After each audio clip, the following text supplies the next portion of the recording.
start off because now the time is there at our hand. I hope I have time till 3:30 or 3:15. Till what time am I having the time? 3:30 or 3:30 Oh, you can oh, wonderful, wonderful. Okay, fine. Roles and responsibilities of faculty on skill-based education is a topic given to me by Gladys very generously, with a lot of hope that I'll do my best. Then I think this also is my favorite topic because I do think on those lines with regard to skill-based education. So we shall start now with the screen sharing. The first point that comes to my mind is skill-based education. Let us see what is skill-based education.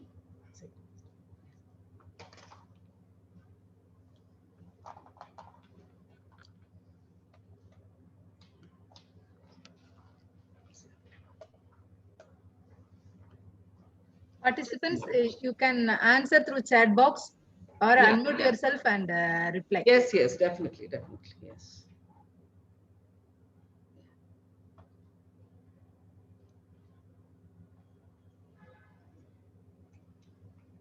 Is it changed?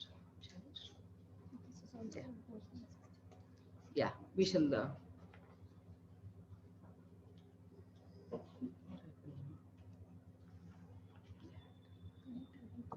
Just a moment, we're just getting connected. Just a minute.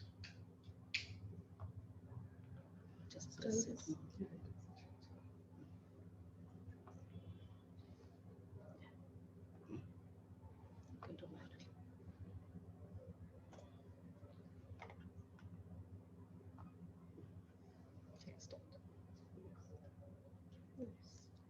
Just a moment. Yeah, I think we will start now. Skill-based education. Education is most important, but skill is even more important. Mahatma Gandhi has also said, live as if you were to die tomorrow. Learn as if you were to live forever. Today, skill-based education is not a choice, but a need in India. In our society, it is not enough to possess knowledge. Only if one has the exquisite skills can one be guaranteed to find work. Students must be taught how to think, not what to think. Skill-based learning aims towards building the skills of the student who has already acquired knowledge through classroom lectures and encourages them.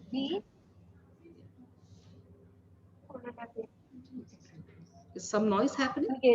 Because I'm stealing the other side.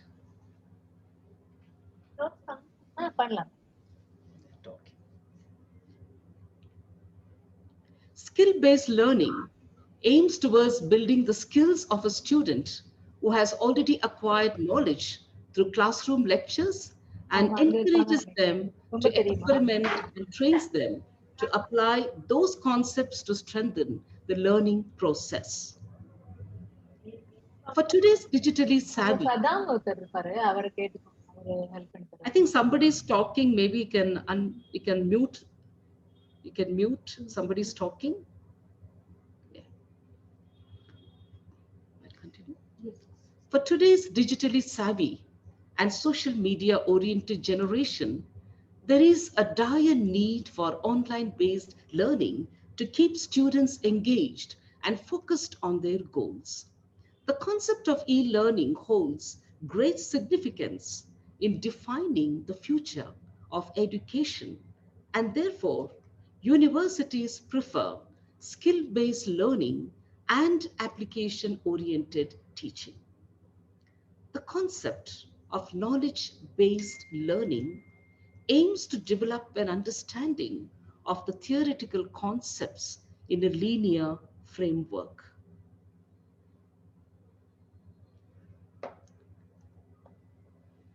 Of delivering facts. However, skill-based learning methodology is more of practical learning. Why to implement the skill-based learning method? Let us take a look at that now. Skill-based learning is about planning, implementing, analyzing skills gained through knowledge-based learning method. Students are motivated to think logically, analyze concepts, and apply their insights. The idea behind this innovative and most in-demand learning method is to develop learners into independent thinkers and prepare them for the challenges in the future. From early 2000, there was a constant national narrative that India is a young nation. Close to 65% of our population is in the prime of youth and of working age. There was a strong urge to leverage this demographic dividend.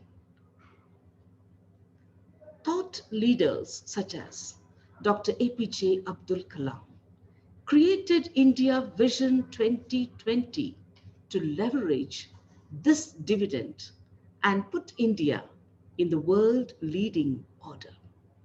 However, looking back on last 20 years, many policymakers have realized that we have been missing the boat and we have not been able to leverage this demographic dividend yet. The world is moving towards skill-driven society and to secure place in the future for our children. We also need to move towards becoming a skill-driven society. But our schools and graduating colleges are still preparing students only for marks and competitive exams. Marks have long lost scope in the eyes of recruiting companies.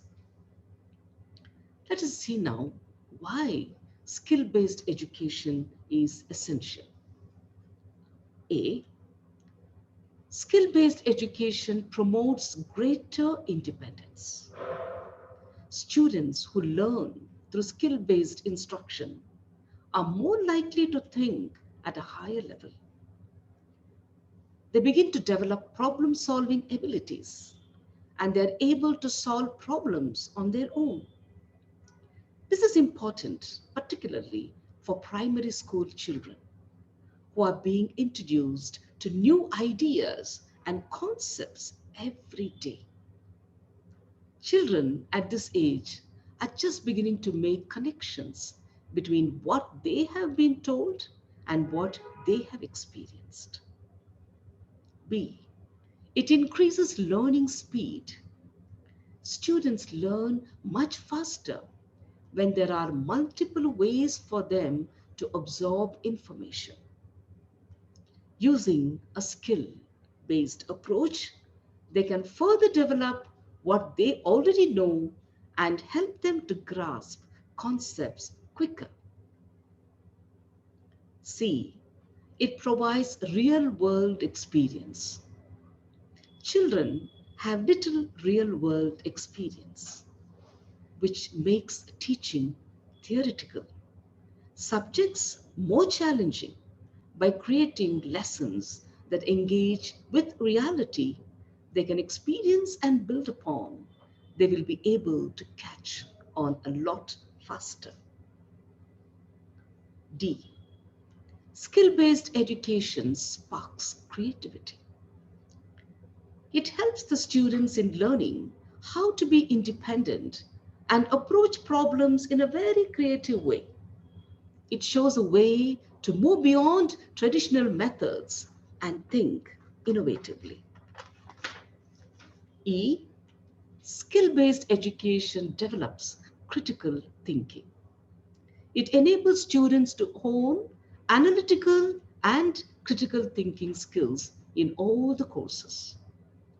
It is a way to avoid rote learning and focus more on synthesizing, evaluating, and applying facts and ideas to the work on hand. The sessions on entrepreneurship help students to anticipate problems and devise solutions accordingly. F.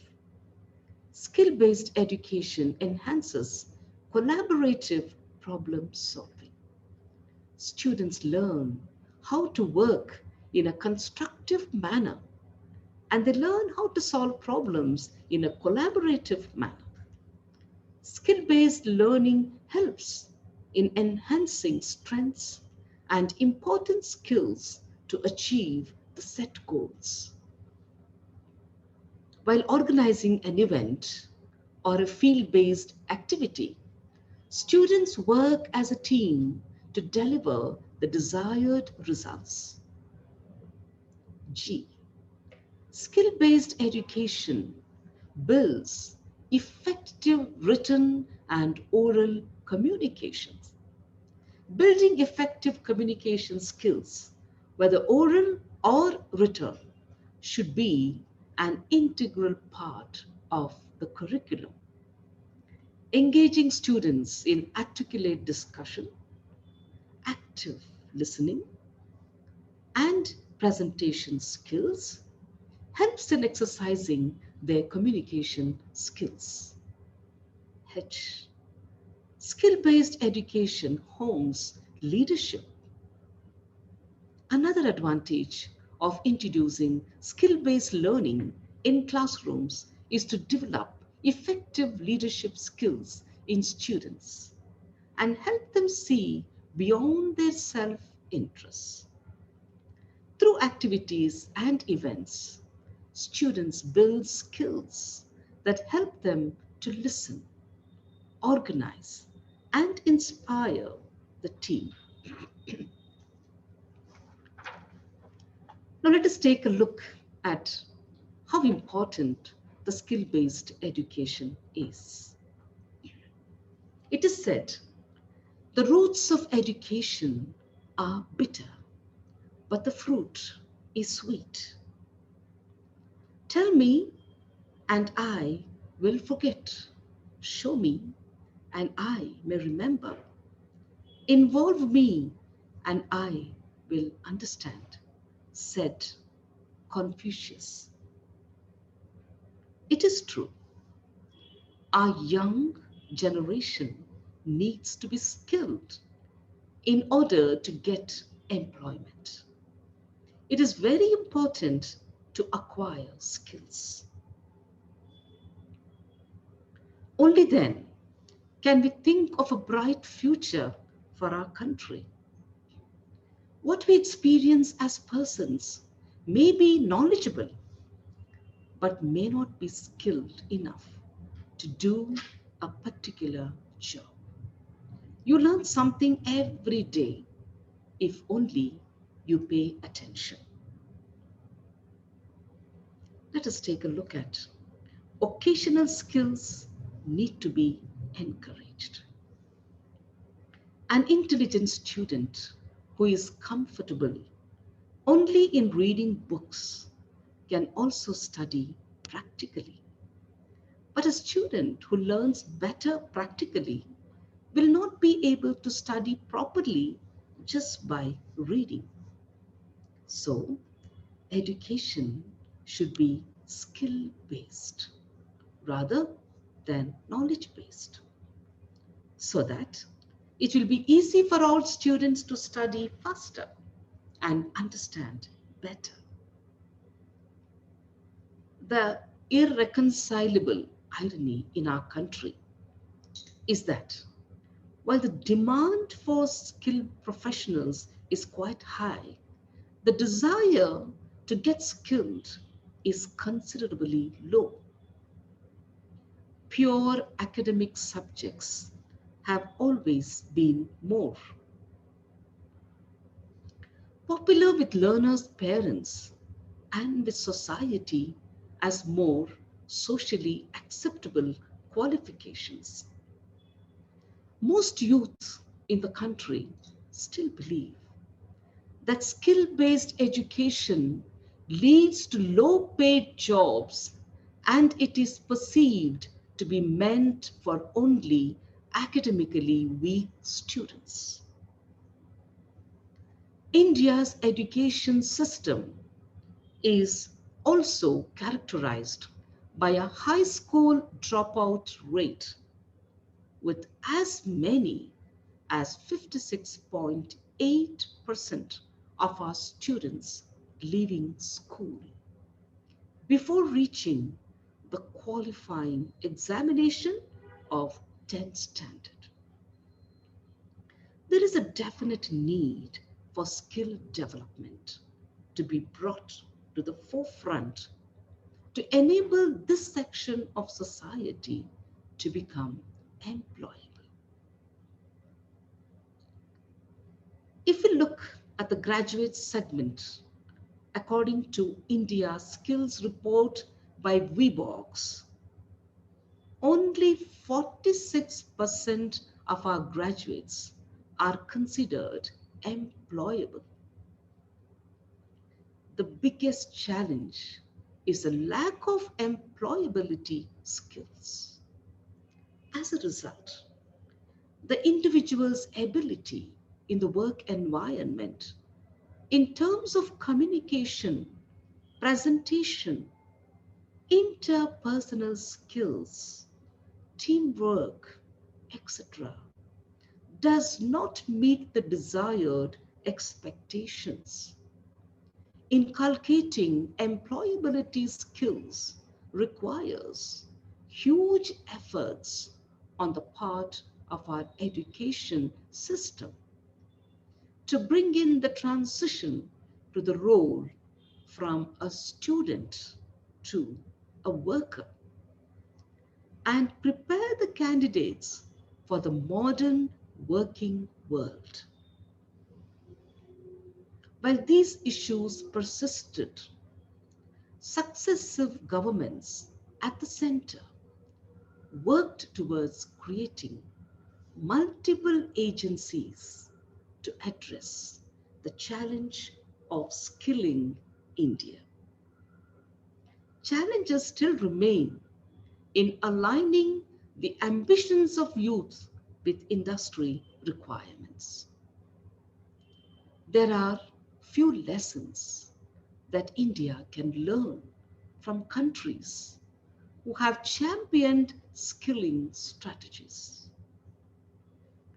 Leading the pack is Germany, with its dual model of vocational education training called VET, adopted and customized by various countries. While no model can be replicated as it is, the German model still has a lot to offer at policy level, along with industry participation and ongoing support from ground level. Our close neighbor, China, too follows the technical and vocational education training called TVET, which takes into account the requirements of local industry, and the state bears more than 70% of the cost. In Turkey, vocational training students undergo hands-on practice in specially designed work area, much like our industrial training institutes that are housed in the close vicinity of the industrial belt. This hands-on practice results in the reduction of time spent on job training.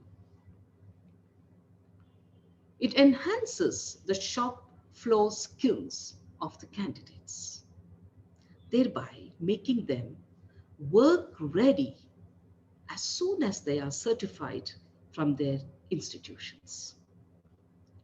Imparting technical skills is something most training institutes do well. Many ITIs today harness technologies like smart classrooms, blended learning, and MOOC as mechanisms to share resources and course elements like practicals that cannot be easily replicated. The National Program on Technology Enhanced Learning, called NPTEL, from the Ministry of Human Resource Development, is no longer just about disseminating engineering courses of the IITs. The program has assembled more than 1,000 courses comprising 30,000 plus video hours, many of which are being usefully harnessed as a massively online open course resource by technical training institutes. Even at the school level, the Ministry of Human Resource has rolled out the centrally sponsored scheme of implementing occasionalization of higher education. This is similar to the German system of dual TVT. The novel approach to introduce BVOC bachelors in occasional degree is largely targeted towards youths who want to enhance their employability by mastering their field of work.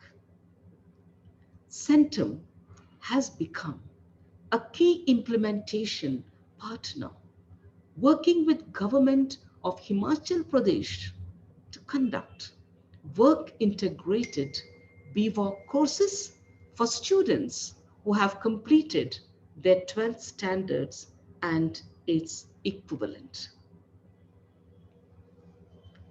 According to the India Employment Report 2016, issued by the Institute for Human Resource Development IHD, India will need to create at least 1.6 crore jobs over the next 15 years to come close to a point where there is neither surplus labor nor unemployment.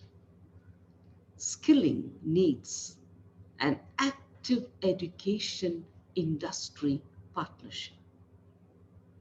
Industry can play a very important role by quickly adopting schemes like an apprenticeship or setting aside some CSR budgets for skilling for youth. India can grow only if India is skilled. For a skilled India, all the stakeholders need to work closely to make this dream come true. Let us take a look at how much value does skill carry in the growing Indian economy. There can't be a more opportune time to consider how closely a nation's growth agenda is aligned with the skill level of its manpower. NSDC's analysis has projected an incremental skill gap of 240 million across major sectors from 2008 to 2022. As per statistics, India has a demographic dividend advantage over many other countries because 75% of its population falls in the working age group of 15 to 60 years. By 2050, as per estimates, India's working population would be in excess of 1 billion, resulting in the number of people in the age group of 20 to 60 being higher than what it is today. Let us take a look at the next point. What were the challenges that higher education institutions had to face while trying to bridge the gap between academia and industry? Millions of graduates pass out of our universities annually, even from our colleges. A rich vein of talent and resource for the industry to tap. Yet, every year, the gap between offered ability and employability widens, and the industry struggles to map the right set of skill sets to the jobs on hand. Thus, results in relentless training in the required skills to make candidates job viable, and a resultant loss of productivity and competitiveness at the industry and the national level.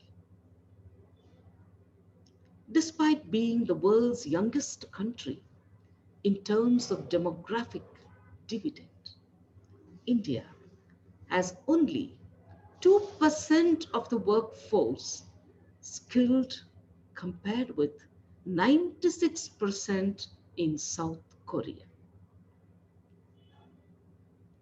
45% in China, 50 to 55% in USA, and 74% in Germany. All these years, we focused on building higher education and taught very little of enhancing the employability quotient and produce skilled manpower through skill training interventions. The Indian education sector has seen a rapid growth in the number of institutions and students over the last few decades. As per a University Grant Commission report, in 1950 to 51, there were approximately 700 colleges affiliated to 25 universities, which has grown to over 993 universities. And we see 39,931 colleges and 10,725 standalone institutions in 2018 to 2019 and counting. Regardless of the tremendous growth, higher education has not proved too efficient to make the youth of our country employable as per the needs of the employer due to low skill quotient.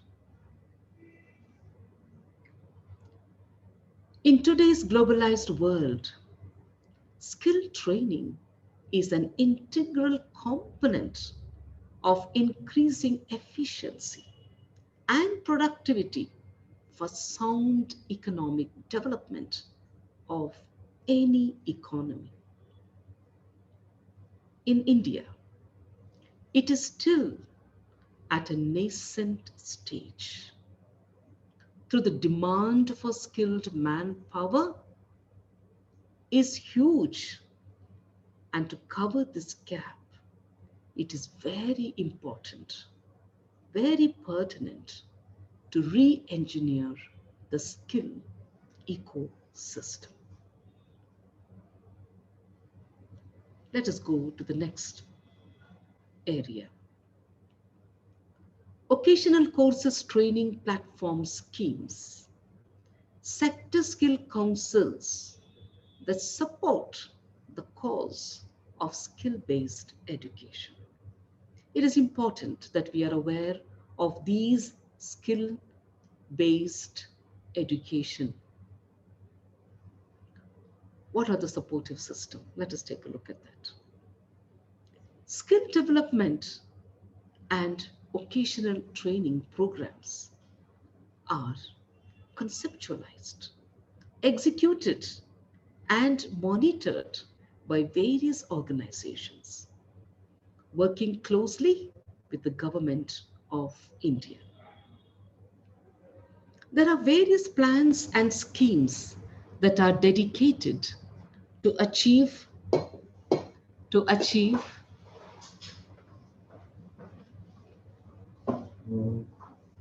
scalable skilling with quality and higher productivity, particularly in the unorganized or informal sector, which accounts for 83% of India's workforce. Let us look at the top organizations, missions, and schemes that are the striving towards sustained livelihoods and gainful employment through skilling, through upskilling, and through reskilling. These organizations collaborate with industry bodies like Confederation of India Industry and Federation of Indian Chamber of Commerce and Industry called FICCI that take ownership of various sector skill councils. Let us take a look at the screen for a while.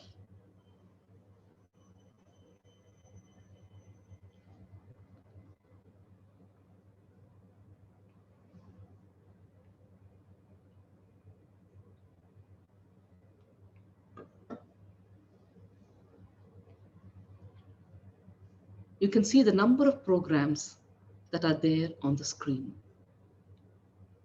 Let us take one by one. A. Deen Dayal Upadhyay Gram Kaushal Yojana.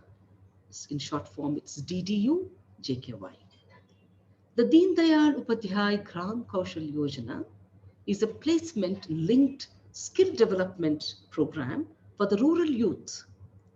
Till date, there have been 66 special projects that were taken up under the DDU JKY scheme.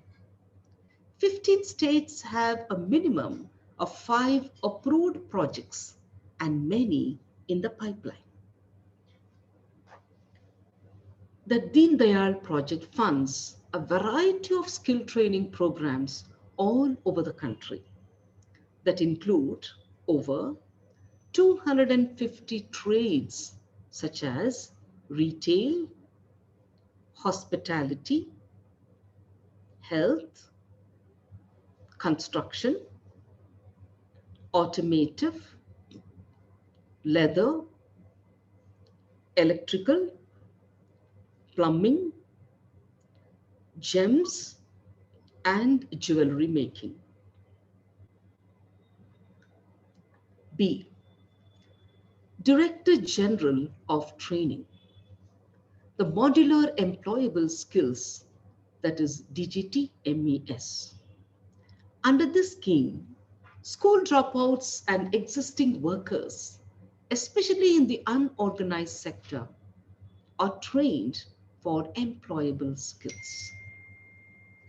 The basic dropouts, IIT graduates, rural and unemployed youth to improve their employability. Also, priority is given to those above the age of 14 years who have suffered in the form of child labor to enable them to learn employable skills in order to get gainful employment. C. Ministry of Labor and Employment, called MOLE. The main responsibility of this ministry is to project the interests of the workers in general and also the rural and urban poor and deprived sections of the society. The government's attention is also on the promotion of welfare and providing social security to the labor forces, both in organized and unorganized sectors. The ministry mainly focuses on women and child welfare and has also started schemes to support various initiatives. D. Mahatma Gandhi's National Rural Employment Guarantee Act, NREGA. The NREGA guarantees the right to work in rural areas by providing wage employment to unskilled manual workers. People are ensured of at least 100 days of employment in every household to a member who is willing to do unskilled work. Employment under NREGA has a legal clause, and the employment schemes are directly implemented by the Gram Panchayats. Apart from providing economic security and creating rural assets, NREGA also aims in protecting the environment, empowering rural women, reducing rural-urban migration, and fostering social equity, among others. E. Ministry of Skill Development and Entrepreneurship, MSDE. It is responsible for the coordination of overall skill development efforts across the country, building the occasional and technical training framework, skill upgradation, building of new skills, and innovative thinking, not only for existing jobs, but also jobs that are not yet created. The next one, the National Skill Development Corporation. You must have heard of this term. Here, the function or the aim of this National Skill Development is NSDC. It aims to promote skill development by initiating the creation of large and quality-oriented training institutes all over the country. Now, NSDC acts as a catalyst in skill development by providing funding to enterprises, companies, and organizations that provide skill training. The Government of India works closely with NSDC to help finance training and thus contribute to the overall target of skilling 400 million people in India by 2022. G. National Skill Development Agency, that is NSDA. NSDA works with 26 different kinds of skill sectors. NSDA aims to be the major agency for state skill development missions and also ensures that the skilling needs of the disadvantaged and the marginalized groups like SC, scheduled castes, scheduled tribe, other backward castes, minorities, women, and differently abled persons are taken care of without any bias. Next, National Rural Livelihood Mission called Ajivika Skills. This mission provides young people from poor communities an opportunity to upgrade their skills and enter the skilled workforce of the country. Some key features of the scheme include most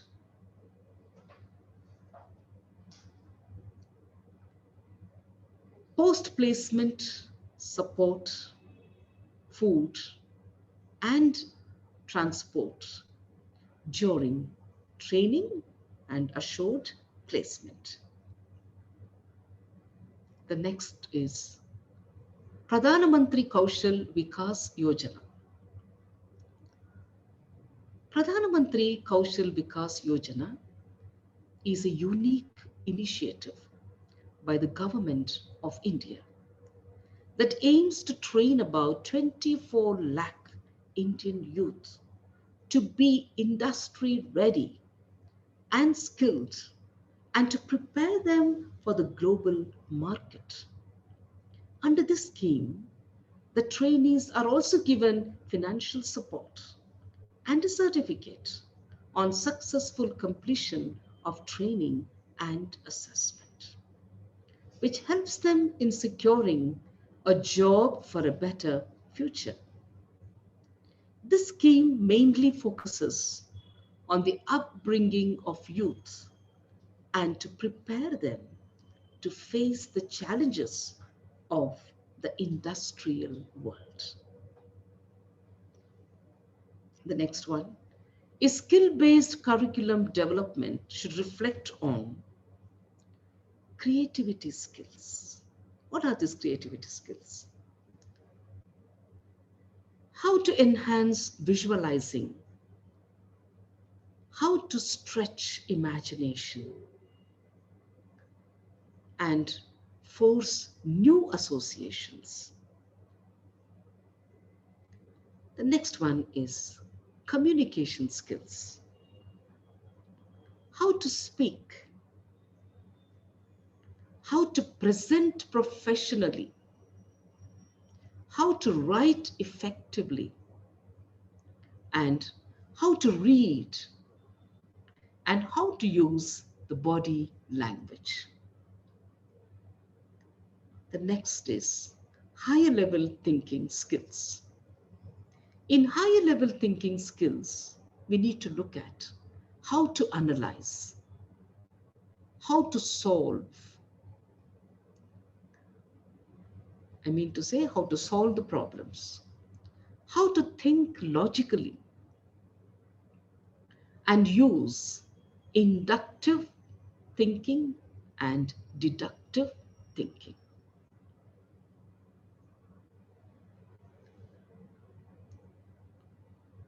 The next one is self-awareness skills.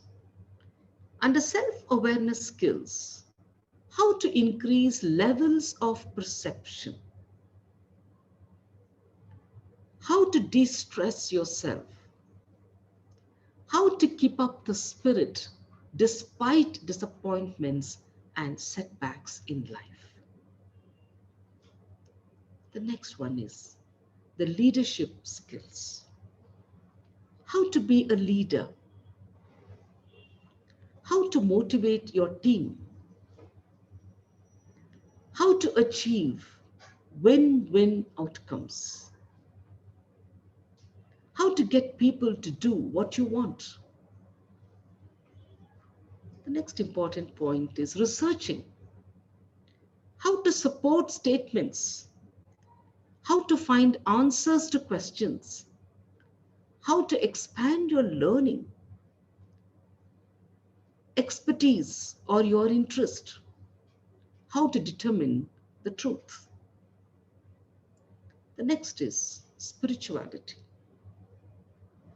how to develop your inner calmness, create a positive worldview, nurture positive values, principles, ethics, and morality. The next one is faculty specific. That is number 8. We're going to the next point. The faculty specific roles in imparting skill-based education. This is a very important central point. For us as faculty members, our roles, our responsibilities, which become very important when we are involved in skill-based training. Number 1, ability to practice what is being preached. Ability to create self-awareness among the students. Initiate critical thinking among our students. We need to initiate creative thinking. We need to develop problem solving. We need to guide our students in decision making. We need to help them develop interpersonal skills. We need to help them demonstrate communication skills. We need to develop in them, towards them and among them, empathy. We need to enhance ability to cope with the stress of our students. We need to help them manage emotions and maintain higher emotional quotients. Number 9, roles and responsibilities of faculties on skill-based education. The faculties play a vital role on skill-based education and have more responsibilities. The new role of teachers demands new ways of thinking. We can never settle down of what we do. The new role of teachers demand new ways of thinking and understanding of the new vision of the learning process. Therefore, the roles of faculty are knowledge transmitter to that of a facilitator, knowledge navigator, and knowledge co-learner. Let us take up the responsibilities of faculty in skill-based education.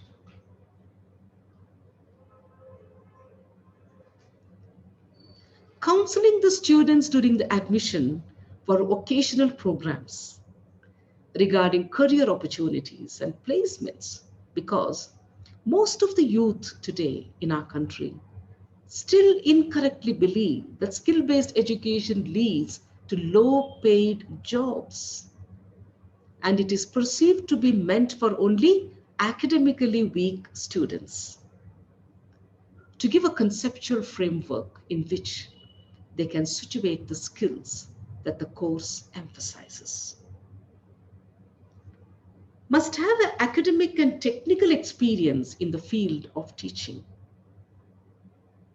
Include more of practical training in the curriculum to expand opportunities for students to acquire relevant skills, including skills needed for work and entrepreneurship. Equip students with appropriate hands-on skills which will help them to be job-oriented or to be job-ready. Core focus on job role-based skills, which leads to comprehensive specialization, thereby increasing efficacy of the candidate. It's also important that we collaborate with various agencies for a part-time internship or for training. that will give our students a hands-on experience. Internship will enable to give practice, to give an experience, and they will surely succeed. The next important point which I want to drive home is articulating the requisites of roles to incorporate employability skills for students to work upon prior to their placements by using authentic and reliable assessments which are more aligned with corporate practices to ascertain that the best fit for the respective roles. It is also important to have continuous evaluation or continuous assessment of students' performance. Bridging the relationship between industry and institutions for framing the curriculum based on the requirements of the industry is very, very important. Initiating critical thinking among our students, initiating creative thinking for problem solving and decision making is important. We need to apply learner-centered approaches to teaching or design for learning in higher education. Integrate current curriculum design, teaching, assessment, and evaluation principles and practices. We need to develop teaching capability in face-to-face, blended, and online learning contexts. Critically reflect on professional practices, drawing on current educational literature, institutional policy, and other sources. The 10th point is report on the survey with suggestions. I want to tell you that a survey was conducted by me recently, and the data was collected from the faculty of few institutions in Bangalore. That was done recently to find out their roles and responsibilities towards skill-based education.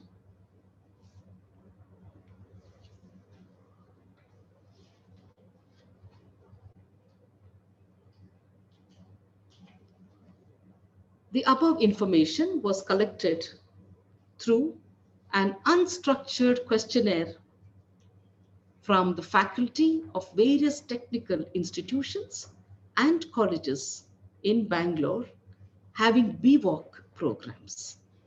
Now let us take a look at the study. The study shows that 76% of the faculty have more than 3 years of experience in teaching. And 62% of the respondents have less than 3 years of industry experience. The following findings are based on the responses given by the faculty as it is an open-ended question.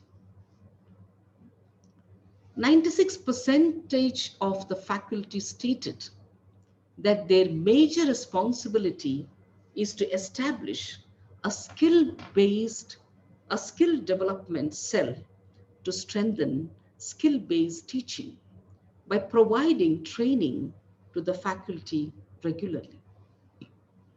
And 92% of the faculty expressed that it is their responsibility to give clarity on the program at the time of the admission of the student.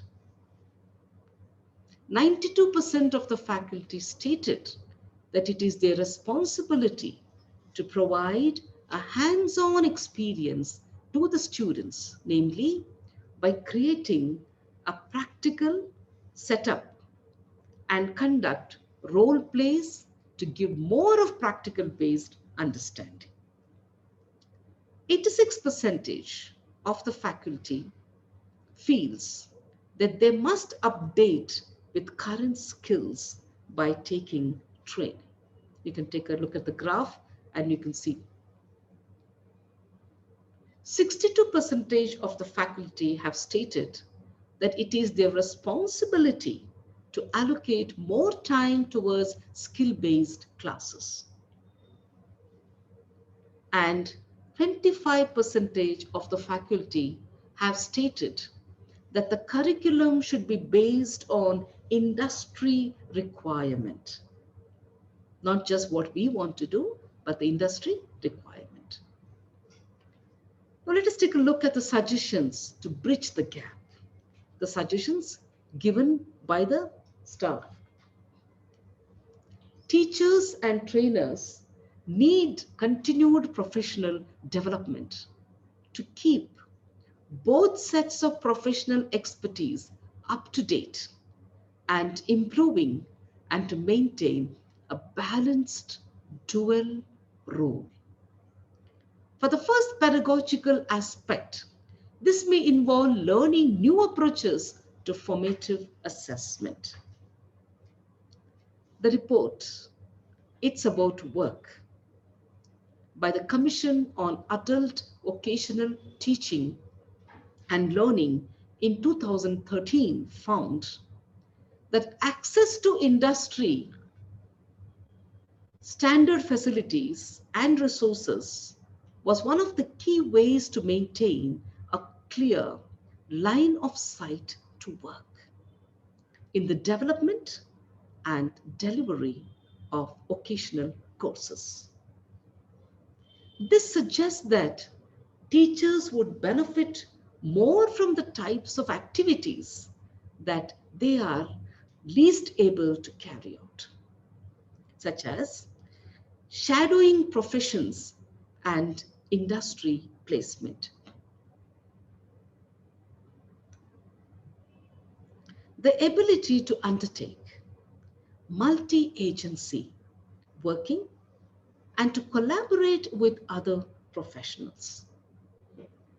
The next point is understanding of policy and how it translates in practice in the vocational education system. The highly developed communication and people skills. Supporting the technical or professional learning process of students, which requires faculties to integrate knowledge about the content as well as appropriate methods and forms of learning. Preparation of students for work through the support of learning processes leading to general work-related attitudes and competencies as well as their role in society. It's also important to have the assessment and evaluation of students' learning processes. Administrative tasks regarding organizations and the curriculum. We need to provide teachers with access to the latest tools, integrate technology with the teaching processes. Now let us take a look at part 2. I think my presentation has been pretty exhaustive, but now I'm moving to part 2, presenting to your case study in itself.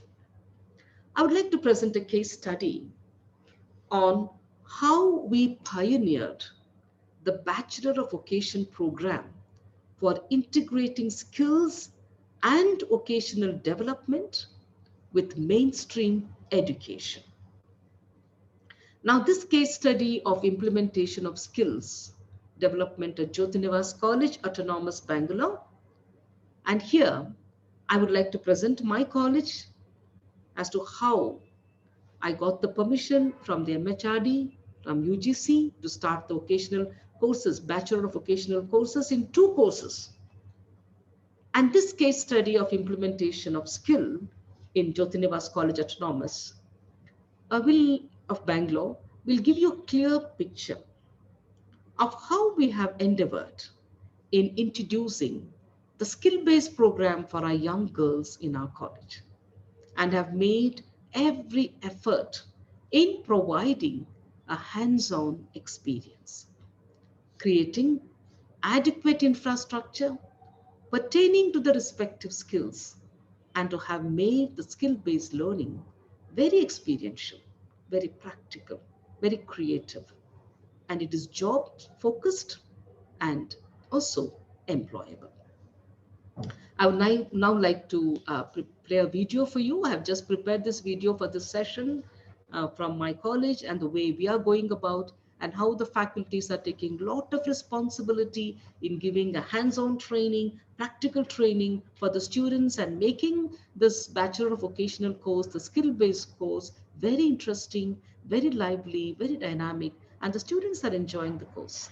I'm just sharing an experience of my college with you. I'm sure this will be very, very enriching for you too. So I'm going to start the video just now. Please sit back.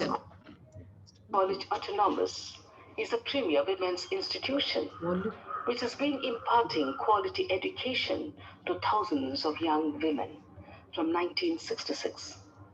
The past 55 years have been one long journey, fruitful, experimental, a journey of challenges met, obstacles overcome, of crossing one milestone after another. Some of the noteworthy ones being autonomous status, 5-star status, A grade in NAC accreditation with cumulative grade point average of 3.76 and title of College of Excellence. In recognition of our growth, our potential, our dedication to the cause of higher education, our efforts to make higher education inclusive, and our commitment to the upliftment of the marginalized. We were one of the few colleges in the country to be selected by the UGC MHRD in 2014 to start the Bachelor of Vocation program for integrating skill and vocational development with mainstream general education in order to promote lateral and vertical mobility and increase employability and entrepreneurship.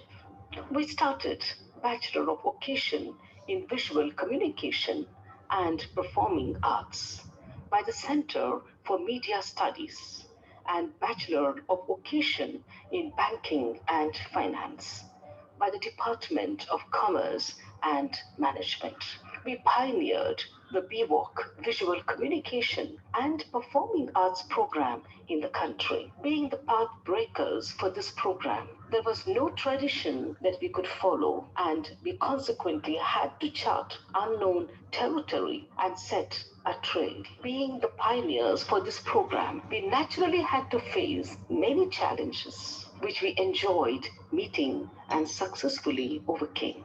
The first most important challenge was to meet the demands and University Grant Commission requirements of the program. 60% of the curriculum is practical and has to be handled by industry experts. The Center for Media Studies roped in the services of professional dance and theatre groups to handle the performing arts, dance, and theatre components of the program. From syllabus to internships to placement, they train and guide the students. Filmmaking is largely by Mr. Wundivichian, a national award-winning director. Sound design is taught by Mr. Sunny, who has designed sound for many South Indian films. Dilip, a well-known cinematographer, is part of the training program. Students interact with film makers like Rakesh Sharma, Gautam Menon, etc. Performing arts is completely handled by well-known dance and theatre companies. In addition, we constantly pull in resources from the industry. The program has lateral and vertical mobility. There are multiple exit points and opportunity for students to graduate to post-graduation, but it does not happen automatically or easily. Nothing is to be taken for granted. The Center for Media Studies has ensured that students have work to attain either lateral or vertical mobility and thus enhance the credibility and challenge of the program. The aligning of the syllabus. The assessment and certification of every student ensures multiple exit points for the students it needs after any level, with a certificate in their hands, which grants them eligibility to work. At the same time, the curriculum and evaluation are designed to match the requirements of the undergraduate programs under our affiliating university. Thus, vertical mobility to higher education is made possible. Our biggest challenge was providing adequate infrastructure for every skill that is taught. We had to build on our existing infrastructure. We built a fully equipped performing arts studio for dance and theatre, a fully acoustic video studio with green mat technology for photography and filmmaking, audio studio and production, and a dedicated news studio to train students in news reading, panel discussion, editing, and broadcasting, with teleprompter and latest equipment. For post-production of their projects, students have media labs with professional software. For advanced video editing, we have a video editing suite. Jyotinivas College Autonomous Bangalore has never believed in resting on its laurels. We have never stopped with meeting challenges, but have gone beyond them to set new benchmarks, higher standards, more achievements, and new goals. The Center for Media Studies started the annual event, the debut, in which the final year students of the Performing Arts program design, produce, and perform full-length English play directed by reputed directors from the film industry.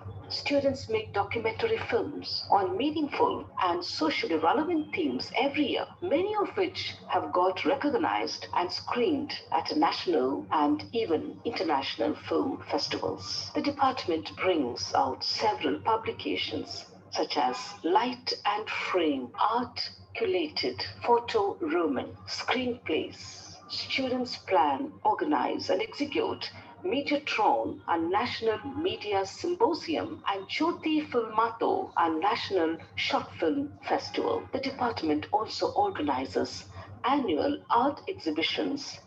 Students of theatre get trained and make professional masks and headgears, which are also exhibited at Rangashankara, Bengaluru. The center also engages its students to actively participate in various campus media like campus radio, campus television, and campus newspaper. Every year, students are taken on an educational tour to have exposure and to interact with experts from the field of media, art, culture, and film industry. Students also do street theatre to bring about awareness on burning social issues and carry out print campaigns against social evils. They also organized an awareness campaign to bring about respect and appreciation for Paura Karmikas, those clean our roads and collect garbage. The pedagogy of the BVOC Visual Communication and Performing Arts program is learn, engage, evolve. Students learn through inputs and interactions in the classroom. They engage with the knowledge they have acquired in practical classes, and they evolve and create their own space in the creative and media industry. We have a very strong interface with the industry. Students have monitored industry exposure and internships in the final semester. The department holds a media job fair to help students with internships and placement. The Media Incubation Center, on an average every year, 50 to 60% of our graduating students have talent and aspiration, but no means to get into media industry. This year, the crisis has deepened due to the pandemic.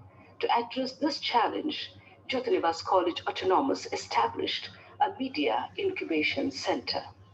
It serves as an incubation space cum launch pad for aspiring graduating students to build up acumen and gradually get into good media jobs or be entrepreneurs.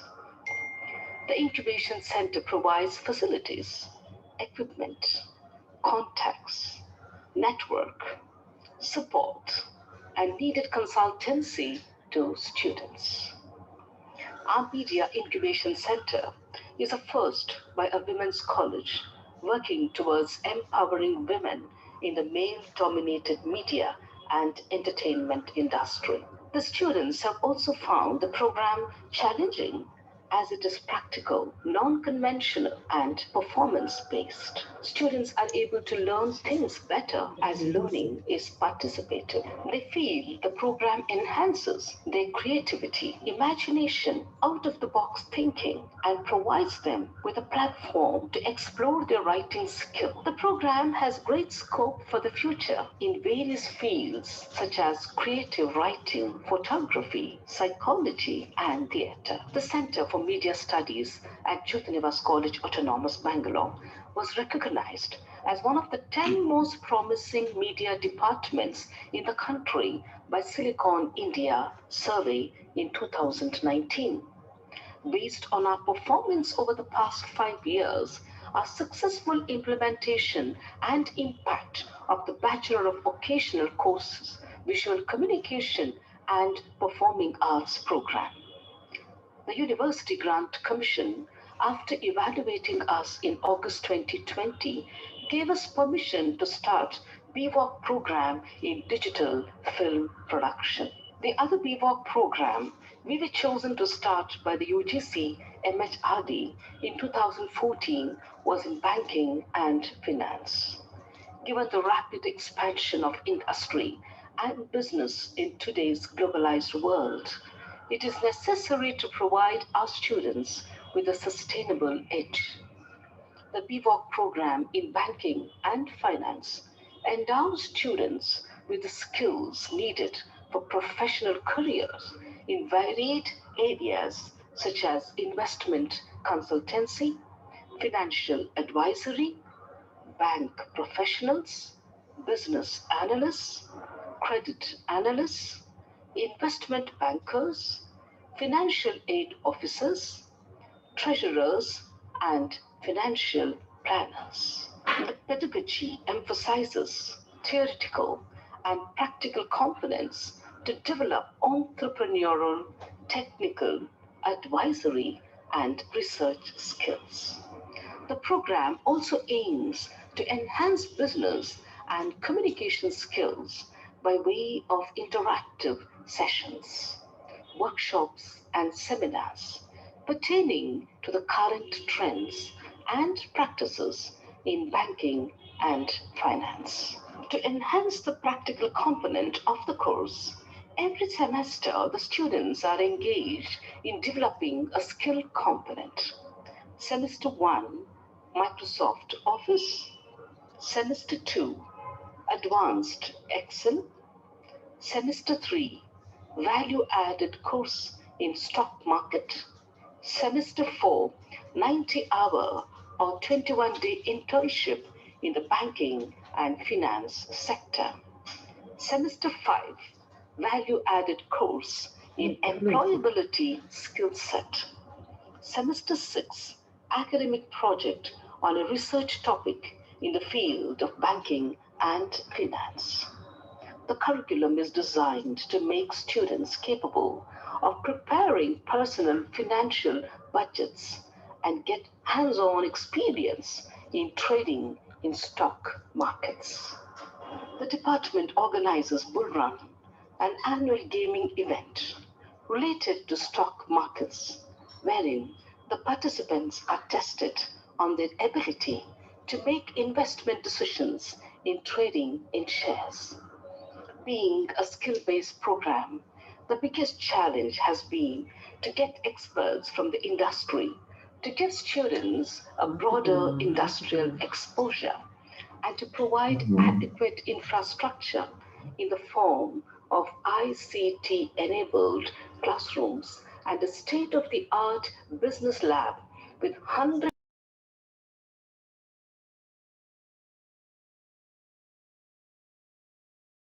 simulation-based banking activities. BVOC students undergo annual assessment on the qualification packs by the Banking Financial Services Insurance Sector Skill Council in order to be awarded the BVOC degree.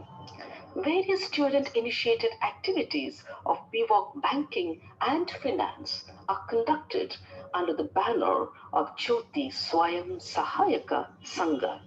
Student feedback on the banking and finance program, which enhances application-oriented practical learning, has been very encouraging. Most of the students want to pursue a career in banking and finance, with a few of them wanting to study further and do MVOC in the same subject.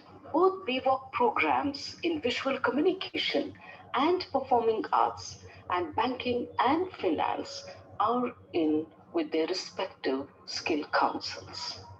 The syllabi are aligned with the levels of National Skill Qualification Framework, NSQF, with a major skill taught at every level, assessed and certified by the National Skill Development Corporation, NSDC. The vision of the college has thus been in keeping with the vision of the government of India to create high-skilled and competent humane workforce. The mission of Jyotinivas College Autonomous, Bangalore, is to send out into the world young women with strong minds, fearless hearts, lofty thoughts, and a clear vision. Young women aflame with the spirit of enlightenment and service to society, who are able to judge wisely and act judiciously and be guided by the spirit of love and compassion. Though women have made great strides in every field in the world today, there are still great numbers of women in our country who still have neither voice nor agency, nor any control over their destinies, who are still disempowered and disenfranchised. We want every Jyotinivite to be empowered in order to empower these women.